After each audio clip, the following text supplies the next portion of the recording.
Hello fiber friends and welcome to Vlogmas Day 19.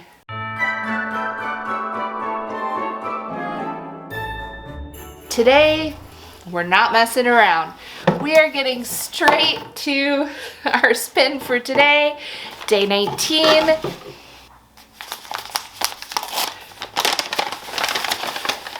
The blessing says, may you never prick your finger on the teeth or tines of carders or combs. Yes. Never prick your finger on any spinning equipment, any of it. I think we've established through the fairy tale lore that it's just not a good idea.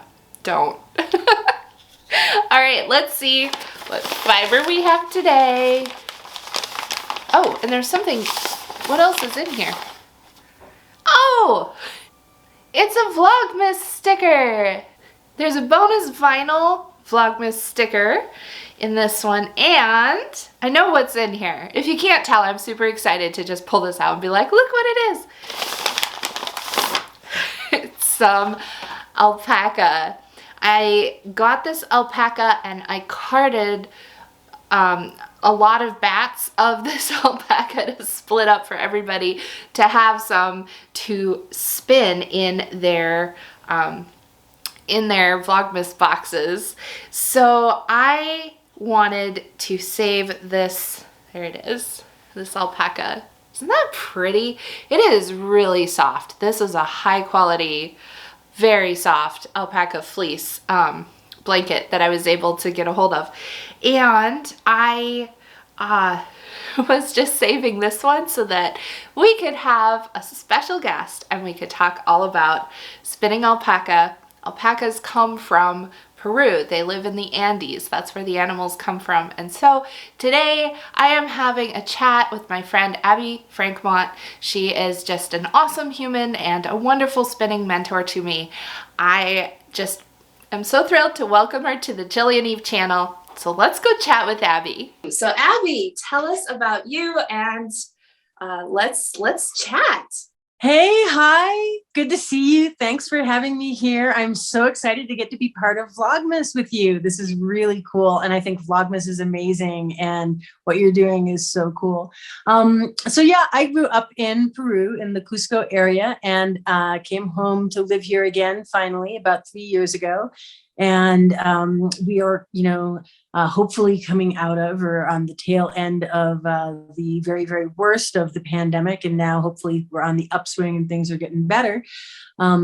But yeah, so all of that is pretty cool. And yeah, alpaca, I'm so stoked that you asked me to talk about this because hopefully I'm going to be getting to do some really cool content that I've been wanting to do about alpaca locally here in the Cusco region of Peru. I've wanted to get to do this for a while. And finally, now that things are maybe easing up for us a bit in the pandemic, I think I'm going to be able to go out and do some of the remote stuff that I've wanted to. So alpaca were bred from the wild vicuña by the Inca and their ancestors here in the Andes of Peru. The llama, which are used mostly for carrying cargo and being that kind of a pack animal, were bred from the wild guanaco. And for a long time, it was thought that the alpaca and the llama were both bred from the wild guanaco, and the vicuña were just this crazy wild animal with amazingly soft fiber that nothing had ever been domesticated from. And then when DNA analysis became a thing like 20, 30 years ago, that proved not to have been the case. And so the alpaca actually got a scientific name change and everything. And it changed from being llama pacos to being vicuña pacos as its official scientific name. So now that they know it is actually genetically different from what they previously had thought.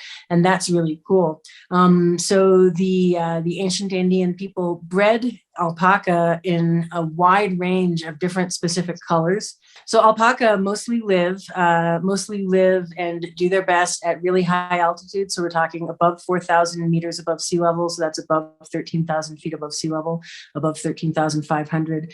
So higher altitude. So it's really pretty cold all year round. And And so they like when it gets really cold at night, like it gets down to freezing or below freezing pretty much every night. So they'll be outside kind of together, but in somewhat sheltered areas of rock outcroppings or like stone walled areas that they live in. And it will actually like frost and freeze on their fleece and then thaw in the morning when the sun comes up. It's amazing to see alpacas outside, like with ice on them, and then it thaws when the sun hits, because at really high altitude, even though it's the tropics and close to the equator, it freezes every night. Like we're up, in the glacier regions and stuff like that, even though sadly a lot of the glaciers are receding and melting.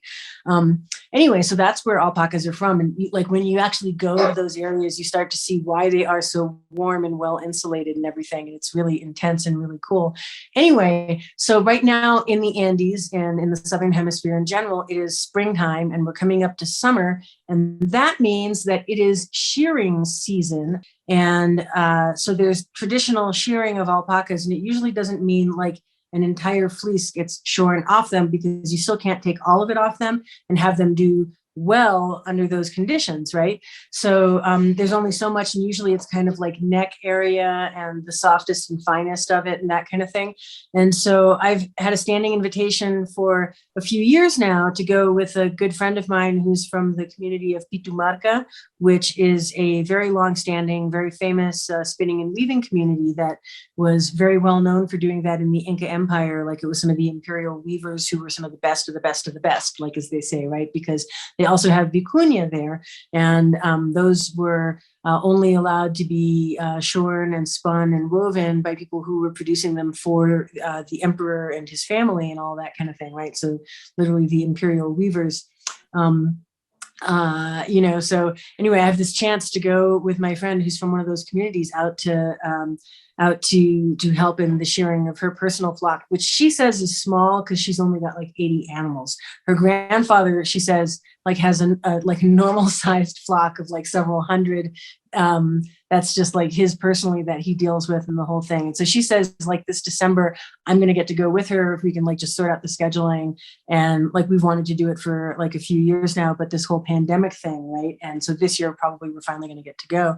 And I'm so stoked on that. So I'm going to be getting to make some video content about that and like really talk about it. And also because she's part of that historic community and everything, and because they care for vicuñas and everything, she and her family sometimes get to have some vicuña fiber that is for them and not only for the collective harvesting of it, because they are a protected, formerly endangered, but now just protected species. And that is really cool because she, gets to work with it in the traditional ways. And she recently made me a gift of some of that fiber. And so we're going to be talking about some of that. And it's so exciting. I'm so stoked that you're doing this alpaca stuff for Vlogmas, because there's so much cool stuff that goes on there. And yeah, it's just so cool. I have a lot of viewers who find me because they want to learn how to spin alpaca, because alpacas, it's becoming so much more accessible and common in the United States than it was previously, and Canada. And so there are a lot of people that get access to this fiber and they say, I don't know what to do with this. I want to learn how to spin. And so they start looking up spinning content and they find me. And now hopefully I can also kind of share the way to you, because when you talk about people up in these mountains that are raising these animals and these villages that have been doing this since Inca times, we're talking about an unbroken chain of textile knowledge and information. And so I wanted to just ask you to maybe talk just a second about that, to kind of explain, because that's a really a precious thing that you have. It is, right? It's so deep, right? And it's so interesting. And like, I mean, I find it really powerful because like a lot of the time in the more industrialized world, like we had this situation where our textile traditions were broken, right? Where industrialization meant that if we did have a tradition of making yarn and then fabric by hand and making our clothes by hand and everything, all of that had to be broken so that industrial and mechanized and factory production of those things could become dominant, and then, you know, the wheels of industrial capitalism or whatever could turn and lock us all into the lifestyle where we have to be consumers and do all of that kind of thing. And there's planned obsolescence, and there's fast fashion, and there's all of this kind of stuff that we now know is also harmful to the environment and the larger picture. And like, in a way, I feel like it's also like we're finally starting to accept in the industrialized world that it's harmful to our psyches and our souls and our well-being, right? Like to be locked into a whole lot of that kind of stuff. So to get to participate in people's lives that have been able to hold on to the unbroken chains of our human heritage of making stuff by hand in these really powerful ways is super important. And I think it is so important that we have the opportunity to really interact on a peer basis with people who have held on to that kind of stuff, and that we not like look at them as as if we're coming from the outside and they're like there to be observed performatively, right? As if they're performing their indigenous rituals of like cool unbroken tradition, because this is like real life stuff. And so they've got so much to share with us and help bring us back to like a more sustainable way of living with all of that, right? And there's so much that's deep there. But at the same time, like nobody wants to be stuck in something where you're where you're unable to access the things in modern life that are good, right? Like you want to be able to have antibiotics and not like get an infection and lose your hand or something, right? Like you want to be able to you want to be able to not die of the common cold. You want to be able to like have all of those cool things, like, you know, really warm shoes, right? Like these are things that can come from modern stuff.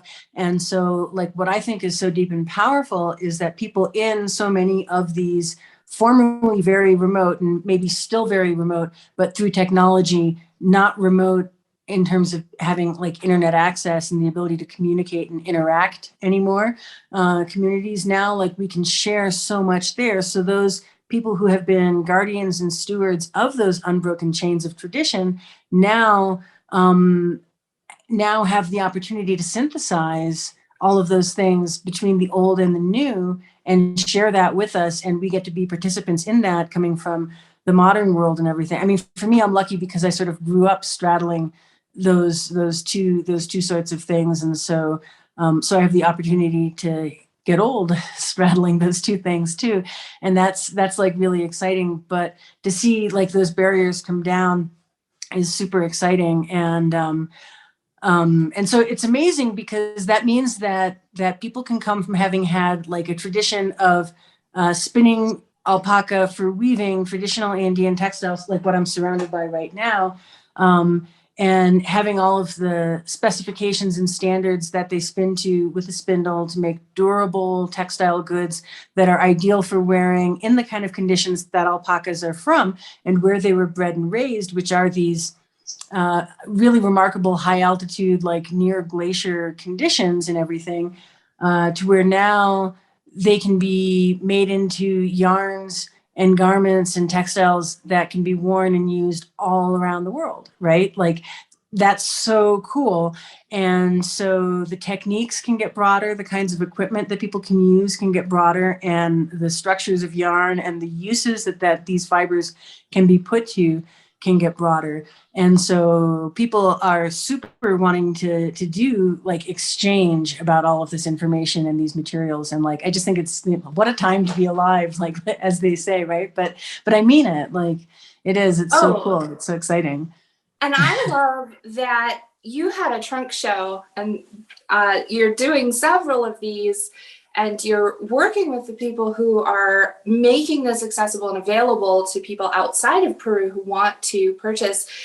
I am very, very, very pleased with the things I got because this one's purple and I love purple and it's just beautiful. I especially love, like you were saying, these are people who are doing fiber creation things just like we are, just like anybody anywhere in the world. We're all peers because we work with fiber. And I really love that these come with the weaver's name. Nilda Quispe, well, Wilka. Wilka. I am trying. I do care, and I want to learn how to pronounce. You're doing great. You're doing great. I just really, I think these are just absolutely gorgeous, and I have this one that I wanted so much because of the edging. It just blew me away. These tubular edgings are so cool because they are woven, and the weft, which is the part that goes from weft to right, as they say, har, is also what sews it onto the edge. And so the degree of technical difficulty in making that like actually go on there, so you're sewing it as you're weaving, is really it's really high up there. This is not something machines do. No, it is not. It gives a lot of durability. It gives a good hand to the fabric, but also a lot of durability to the edge, because edges of a 4 selvage cloth are what wears out a whole lot. Like, when your jeans fray at the edge and things fray at the hem, that tubular edging lasts decades, and it really gives tremendous wear to that textile. So again, that's not desirable in an industrial context where maybe you don't want your use textiles to last for a really long time. But what's particularly interesting about this is that this is a hallmark of these being textiles that are meant to be used like for the long haul. So that's supposed to last you, 20, 30 years of regular use without getting old. It is so beautiful. I don't know. You were holding them up and I just saw the one and it called to me and it said, I'm yours. Get me, bring me. It looks great on you. Bring me home. And when this video goes live, and the next time I'm out in Sadiaq, which is the community where that's from, I'm going to be sure and pull it up on YouTube and show it to folks there, because it means a lot to people too, to know that their textiles that they make are going lots of places around the world. And especially too, that they're going to people who really know what they are. Because a lot of the times when tourists come to Peru and buy textiles, they aren't necessarily people who make them, right? So they don't, so they're motivated by color or by pretty patterns or what have you, but they aren't necessarily aware of the skill and the artistry that goes into making them. So when something does go to somebody who really knows what it is, it puts such a smile on people's faces. It's meaningful to reach around the world and feel connected by all of these threads, right? It's so deep. It blew my mind because I weave, but I can, like you were saying, I can recognize and see where something is a high degree of technical difficulty, and I can absolutely appreciate that. And this was one for me. But you are working with the center there that is making these things available for people to be able to purchase. So how is that going?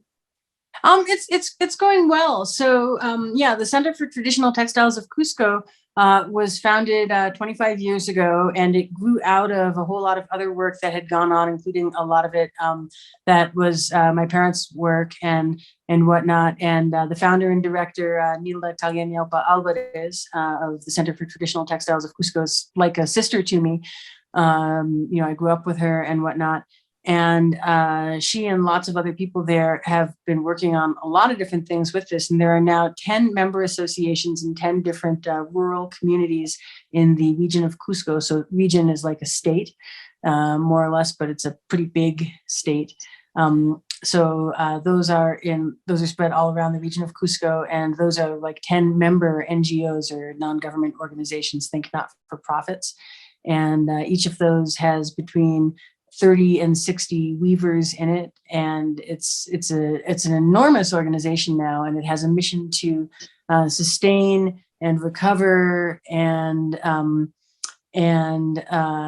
propagate textile techniques that have been at risk of loss or have been lost in some places and not in others, and to make sure that those things continue being practiced. And one of the big ways that you make that possible is by making those textiles marketable and marketable in a sustainable way. And one of the things that entails is making sure that you are getting the lion's share of the funds from sales of those textiles into the hands of the weavers themselves, as opposed to into the hands of middlemen or aggregators or what have you. So what that means is that you have to have an organization that works sustainably to do that without having a lot of overhead. So that means basically everybody who's involved in it has to care about the mission of doing that, which is particularly challenging in a lot of different ways. And it's very hard to keep doing that when you're really lean in terms of profit margin and that kind of thing. If there's something like a pandemic and you don't have a lot of movement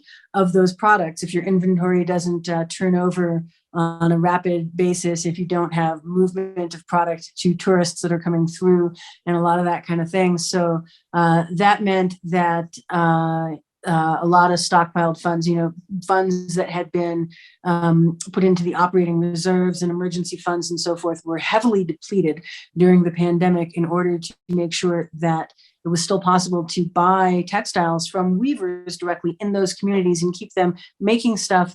But most importantly, keep them with a source of revenue to be able to buy food, put food on the table, buy medicine, be able to travel to where there were COVID vaccines available, be able to, get tablets for kids to do remote school because school went 100% virtual in Peru, to be able to keep all of this stuff going at the same time as there were no sales of products, right? Big problem. So there ended up being a huge depletion of operating reserves and a big pile of stuff in the warehouse. And I'm looking around here behind me, you can see a lot of stuff that we have been cataloging and indexing and working on for various different kinds of virtual sales that we've been trying to figure out how to make happen. And so my crew at Abby's Yarns and I came up with some different plans for doing virtual trunk shows, online personal shopping. It's been some of the most exciting marketing work of my entire life, like phrases I never thought I would find myself saying, but actually it's been really interesting to do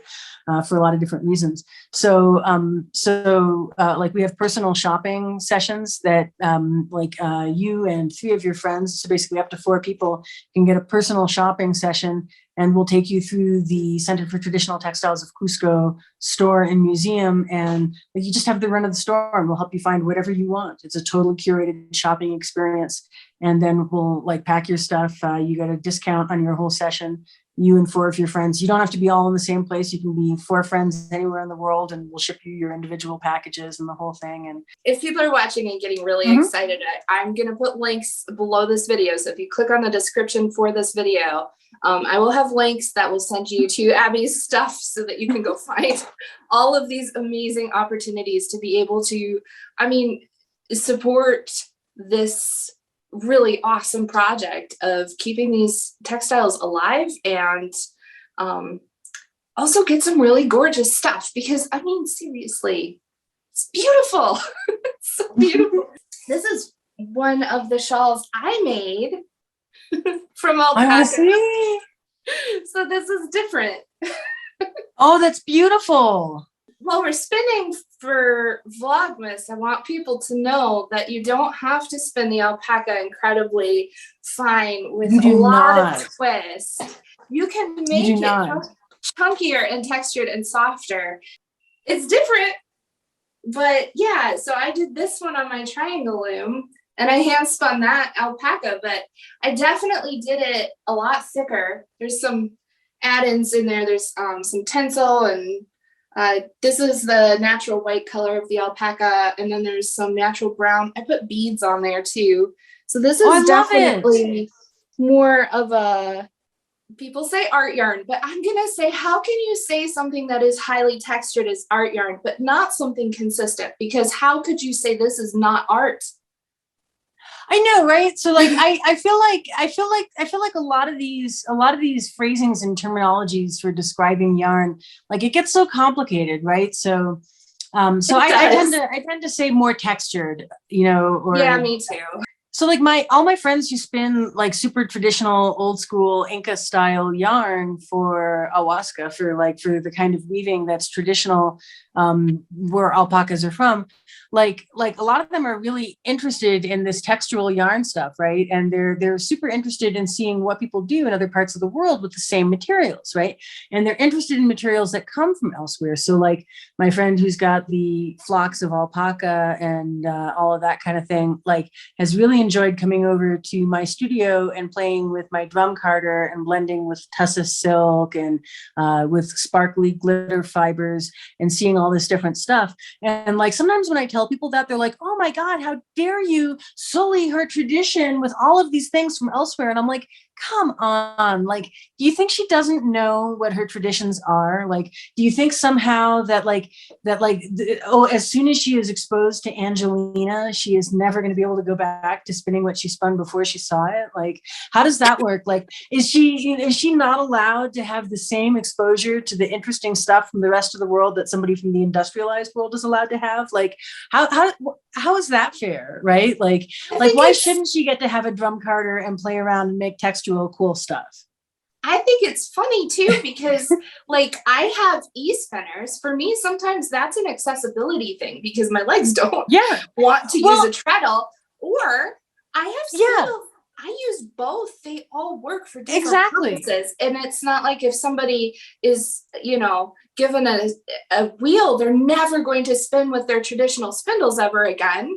Well, exactly. Right. So like she and I, so this one friend and I are talking about like doing, because like I've done a bunch of different time trials and studies about like wheel versus e-spinner versus spindle and like all this kind of stuff. Cause of course I have, right. And I guess like people know me for being like the spindle chick or whatever and that kind of thing. And right, that book, right. And like all that kind of stuff. Right. And so like she and I have been talking about different things that we could sort of study from a principled way with different groups of people and different equipment. And like, we think it would be so interesting from an accessibility standpoint to go out with e-spinners that we've got solar setups to power, batteries for, and that kind of thing. We're trying to figure out how to make this happen and go into communities where like the really old ladies are losing their eyesight and don't have a lot of the capabilities that they did anymore in terms of vision, and see if there are accessibility things that are actually driven by what they want as opposed to what like some yarn company wants to come in and try and convince them to do, right? So there's like a bunch of interesting projects that we keep talking about here. But I guess it all sort of, for me, like it has to come back to being driven by the people who are affected by or who primarily want something, as opposed to being like, hello, I am a white savior, imperialist, capitalist, and I would like to come in and train you to make a product for me using this piece of equipment, right? Like, that's not so cool. It's actually not cool at all. But like, if I'm going to be providing people with an accessibility solution that solves a problem they actually have that they want, then that's a different story, right? And it's like use of synthetic materials, for example, and bringing in blends and stuff like that. Like further up the canyon that I live in the Sacred Valley of the Incas, there are a bunch of people that have started putting mylar, Angelina stuff in their traditional ponchos and in the fringes and that kind of thing. And one of the reasons that they're doing this is because if they're walking at night on roads that also cars are driving on, it's reflective. So now they've got traditional ponchos that are reflective when cars are driving along, which, hello, right? So like, it's not just sparkly and cool, it's a safety thing. So like, this is, right, like, it's just, the world is smaller and bigger than we think it is. And like, I guess that's where it is. And like, I feel like that's part of the thing about, like, just to kind of bring this full circle, and what you started off with, like we were talking about, is Alpaca now being accessible to so many more people in so much more of the world than just like these nigh glacier areas where they were originally bred, right? And like, I think that's so great. And just as it is possible for alpaca to become far-ranging worldwide fiber animals, so too the people who live in communities that have had alpaca for thousands of years, that are responsible for there being alpaca in the first place, should get to have access to all the cool fiber stuff anybody else in the rest of the world can have. And like, it's all about sharing and the peer relationship in doing that, in my opinion. I love it. so much. I'm so glad you could join us for this Vlogmas episode. This has been amazing, and I love hearing about the projects that you're involved in and all of this cool stuff. We all know that I love fiber experiments and and exploring and trying new things and not limiting ourselves to saying that there's a way that it has to or should be done, but to really try things out and see what works and how our creativity can evolve into more new beautiful things. I think it's so fantastic. So I wanted to ask you one last question. Do you have any funny alpaca stories for us? Oh my God. Oh my God. There's so many. Like, where do I even start? Wow. And I will encourage anyone watching to, if you have alpacas, put some funny alpaca stories in the comments below as well, because I think they look just like Ewoks or something. They are just so squishy. And so, like, I think they're super sweet. Like, I think I'm gonna go with like poignant almost more than just funny. And like, okay. I think the thing that like blows my mind about alpacas is that anywhere that I've been where alpacas live, they keep the character of who they are, of the kinds of animals they are. So like, I've known alpacas in the rural Andes, like out, by a glacier, like cuddling up together and hanging out in stone wall enclosures and sleeping together and being like a family of animals that hangs out together and like goes out and walks around together and ranges far afield, like out in these glacial plains where like nothing grows taller than like this, right? And they have the character and behavior that they do and all of that, and they're social animals, and they do what they do, they like what they like. And then I've known alpacas like that lived on a 2-acre lot in Silicon Valley that, and they would hang out together, and they had their sleeping area house that they all liked to go in together, and they got up together in the morning and they would go out and walk around the yard and know what they did. And they would go like knock on the owner's sliding door to the patio and expect to come out and be greeted and all this kind of thing. And like, they just stay who they are. Right. And they and it's really interesting because they have this tremendous personality. But probably the funniest thing I've ever seen was like a combi, like a minivan full of alpacas, and they were and it was a handful of people, and they were taking their alpacas down to go to a vet, right? And the 4 people who were taking this group of alpacas, and it was probably a dozen alpacas all told. I guess the alpacas didn't want to ride this way, but the people were sort of hanging on the ladder on the outside of and hanging on to the outside of the sliding door of the minivan full of alpacas, and the alpacas were all inside the minivan, and the people hanging on the outside. So there's a driver driving along, and he's got 2 alpacas sitting next to him, like in the seat, just like this, and we passed him, right? And it's just like sitting there, like, the driver and his, co-pilot and his passenger seat. And they're just like sitting there riding along. And then it's like, 3 rows of seating, all passengers of alpaca, little minivan full of alpacas. And then the people like in their ponchos and everything hanging on the outside of the van, like, going to town with the alpacas and just doing what you got to do. I would be lying if I said that I never loaded up the back of our Subaru with goats. So I relate to that. I mean, it's relatable. You have to get them somewhere. You're going to find a way to do it. And the thing is, when you think about it, like getting your animals into the vehicle, and you've got the animals in the vehicle, they're in there, close the doors, let's just go. Yes. Right? Exactly. Yeah. Well, Abby, thank you so much. This has been, just like I said, a great chat. Awesome. Thank you so much for having me. I can't wait to see this and see all the rest of your Vlogmas stuff. I'm really looking forward to it. We still need to spin up this alpaca.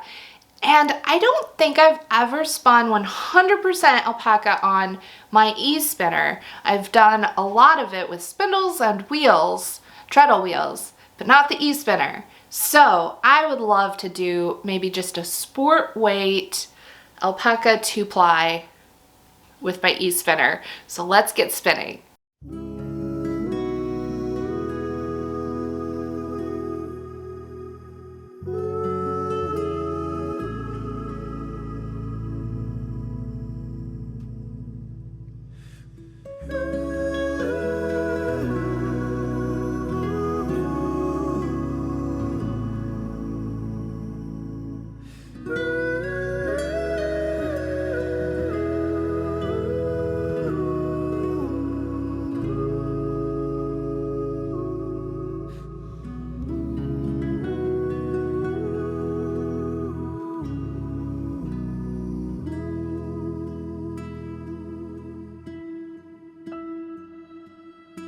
I love it when this happens. Take a look. I was just plying away, and here are my leaders. Okay, I'll show you. Right there, and right there. Can you see them? The teal one on the top, and then the colored one is right by my pinky. So that's pretty close for finishing both plies at the same time. I love it when that happens. Anyway, I want to show you my yarn because I'm just tickled that my plies both ended at the same time. I didn't even weigh my two quantities. I just split it in half. Okay. I'm gonna skein this off and show you my yarn. Here is my finished alpaca spin, and I just want to reiterate that no matter how you spin your alpaca, it's going to be wonderful. It is a great fiber to get to know if you're unfamiliar with it, and it's a lot of fun to spin and blend, and it's just a great fiber. Abby, thank you so much for joining us on the Jillian Eve channel and for taking the time to chat with me. Fiber friends, you know what to do. Make sure that you're subscribed. Give the video a thumbs up if you enjoyed it. And if you have any thoughts and questions and ideas, what do you think about alpaca? Let us know in the comments down below. I will see you all in tomorrow's video. Happy Vlogmas and merry spinning.